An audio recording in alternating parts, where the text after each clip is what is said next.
Planejar o DNS para o exercício 03.com.br. O serviço DNS, que na realidade é este servidor aqui, o PC01, cujo IP é 255.1/24, o arquivo named vai ser criado dentro do /etc, arquivo named.conf. Apesar de utilizarmos chroot, no CentOS 7 há aquele mapeamento do etc/etc para dentro do chroot/etc. No arquivo de trabalho, nós vamos colocar o arquivo da zona x03.com.br dentro do /var/named, que também terá uma cópia sincronizada, como se fosse um link simbólico com o varnamed que está dentro de chroot. Então, chroot é o diretório que foi criado para quê? Para criarmos um jail, uma gaiola, uma jaula, uma prisão, para que se o serviço for quebrado por algum invasor, ele caia dentro desse jail e não no etc e no varnamed reais. Com isso, temos um pouco mais de segurança e dificuldade para o invasor escalar privilégios. Então vejam que a mesma estrutura que nós temos aqui, nós temos dentro do chroot. Por quê? Em tempo de carga, ele encara que o root para o serviço é o barra, e ninguém sobe acima do barra. Ou seja, só tem aqui embaixo do chroot o que é necessário para o serviço named. Vamos começar agora com a configuração do named.conf. VI é o nosso editor de texto, /etc/named.conf. Então, esses três pontinhos aqui simbolizam o quê? Que existem coisas escritas antes e os três pontinhos finais, coisas escritas depois. As três coisas que nós não podemos deixar de configurar. Zone, que é o nome da zona entre aspas duplas. Abre chaves.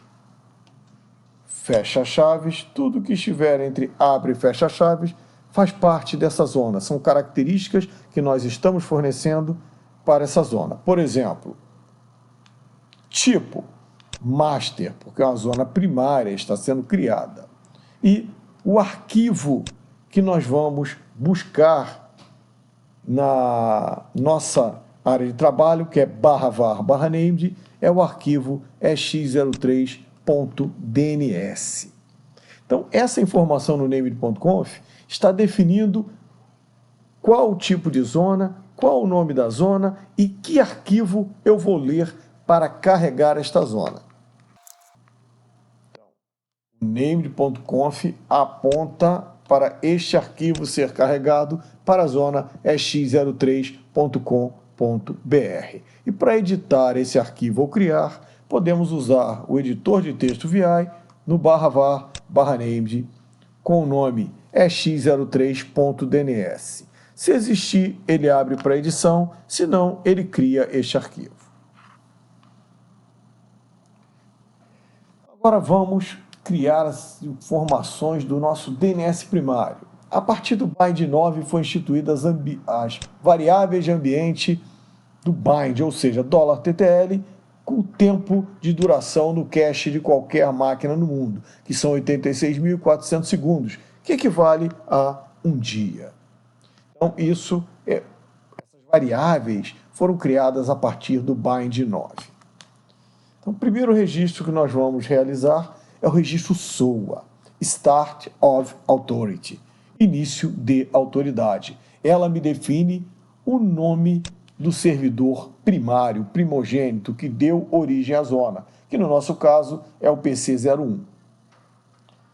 O arroba é um caractere reservado, que representa o nome do domínio. Então, desse domínio, que é x03.com.br, o início de autoridade é na máquina PC01, que é o primário. Vejam que não se colocou ponto, nem tampouco o nome completamente qualificado. Por quê? Se eu colocar o ponto, ele encara que essa máquina está no root level, no domínio root, domínio ponto. E as duas coisas que eu tenho que formar é o nome do primário e o e-mail de quem é responsável pela zona. Da mesma forma, o e-mail seria hostmaster@x03.com.br.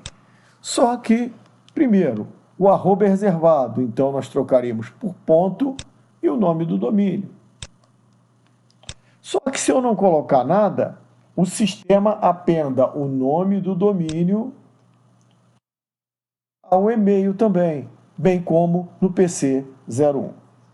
Então, vamos agora verificar que depois desse abre parênteses, vem todos os atributos de como vai funcionar essa zona, o SOA.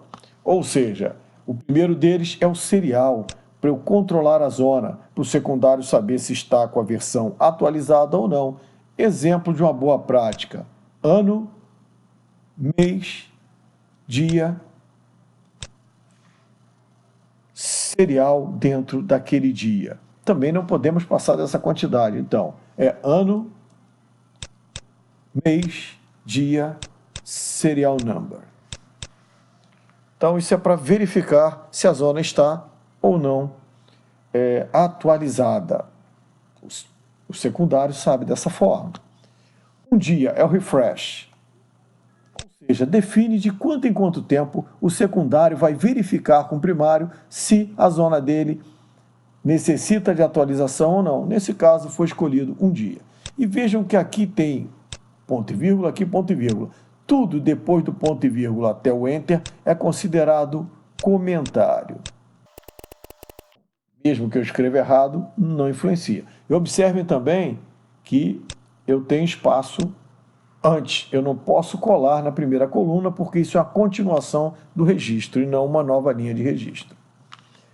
Depois, se em um dia eu não conseguir contato com o servidor, eu entro no temporizador de retentativa, de retry, que tecnicamente tem que ser menor que o de refresh. Ou seja, se um dia eu não conseguir falar com o servidor, vou passar a tentar de 3 em 3 horas. Mas eu não posso tentar de 3 em 3 horas até o final da vida. Tudo em redes tem um time to live, tem um tempo de terminar, ou seja, e essa zona expira após 4 semanas tentando conexão ou verificação junto ao primário se é ou não é uma zona válida, ou seja, se eu tenho a zona, não consigo contato com o primário. 4 semanas é o expire nesse caso. O expire tem que ser no mínimo maior que a soma desses dois. Senão não faz sentido, né? Expirar antes de eu tentar um retry ou um refresh, não faz nenhum sentido. Então, 4 semanas. Então, em 4 semanas, essa zona expira. E, mantendo a compatibilidade com o BY 8, um dia, fecho o parênteses antes do ponto e vírgula ou na linha de baixo. Nunca entre o ponto e vírgula e o Enter, porque isso aqui tudo, mínimo TTL, é comentário. Isso aqui é o TTL para ficar compatível com o BY 8, já que no BY 9 nós usamos o $TTL, que está na variável, o valor que está na variável de ambiente $TTL. NS, Name Server. Um dos name server é o próprio PC01, que também é o Start of Authority. É que algumas queries, algumas consultas, perguntam quem são os NS, então ele tem que entrar também como registro NS. Aqui nessa primeira posição eu deixei em branco, mas poderia ter um arroba, que significa desse domínio é x03.com.br, o name server é PC01. Esse arroba, na realidade, eu deixei em branco porque ele poderia ter dado esse arroba aqui de cima, então eu não preciso colocar. E eu coloquei sem ponto e sem estar o FQDN. Por quê? Dessa forma, ele appenda o nome da zona após o nome do host. Se eu fosse escrever de outra forma, eu teria que colocar ponto x03.com.br ponto no final, para que nada fosse apendado. Agora, vamos criar o registro que define o IP do host PC01. Então, é um registro do tipo A. Já vimos o registro do tipo SOA, do tipo NS, agora o registro do tipo A. Esse A vem de address, endereço. É o único IP, é o único registro que aceita IP. Ou seja, PC01, vejam que não tem um ponto, então vai ser apendado o nome da zona. Tem um A, registro A, IP address 200.551. Então acabamos de criar o registro IP address. Esta máquina já realizei todos os registros necessários na configuração do nosso DNS primário. E DHCP, nem pensar, é um serviço voltado, orientado a broadcast, então não é o caso ter no DNS. Vamos à máquina PC21 agora. PC21 tem um registro do tipo A, IP address 200.551, ou seja, a PC21 tem o address 200.551. E agora SMTP. SMTP é um apelido que essa máquina tem que ter por ter o serviço SMTP, para que nós configuremos na ferramenta do nosso cliente quem é o servidor SMTP. smtp.x03.com.br. Quem é o POP? pop.x03.com.br. Esse deve ser o nome da máquina, mas o nome real dessa máquina é PC21, o nome canonical. Então nós vamos fazer o quê? Criar um apelido SMTP, um apelido POP. Como alguns administradores erraram no começo, vamos também criar o POP3. Porque se ele colocar lá na máquina pop3.x03.com.br, vai funcionar. E se ele colocar pop, que é o nome correto, .x03.com.br para baixar as mensagens da caixa postal para a ferramenta cliente, também vai funcionar. Então, vamos colocar um alias, um apelido SMTP para a máquina PC21. O tipo de registro é CNAME, Canonical Name, ou seja, um alias para um nome canonical PC21. Então é um apelido de PC21. Outro apelido é o POP. Então vamos gerar outro registro do tipo Canonical Name, colocando mais um apelido para a máquina PC21, que é o nome real da máquina, é o nome canônico. E vamos também colocar o POP3, um alias ou outro apelido, para PC21. Por quê? Por causa do erro anteriormente falado com vocês, que alguns administradores colocaram POP3 ao invés de POP. É um registro do tipo Canonical Name.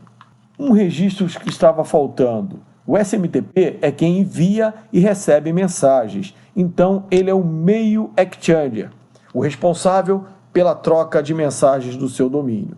Então, deste domínio, ou seja, arroba, o meio exchange, de preferência 10, é o PC21. Ou seja, meio exchange só pode ser o SMTP, que é quem envia e recebe mensagens. E esse 10 é para se eu tiver mais de um SMTP, por exemplo, eu tenho 2 servidores SMTP, um é preferência 10, o outro é 20. Eu primeiro vou tentar integrar para o que é preferência 10, se eu não conseguir, eu vou tentar entregar para o que é preferência 20. Para isso, esse campo preferência após o tipo de registro que é o MX. Então, terminamos também esta máquina PC21. Geramos todos os registros para essa. Vamos passar agora para PC22. Então, PC22 tem um IP address, registro do tipo IP address 200.552. O registro A é o único que aceita IP.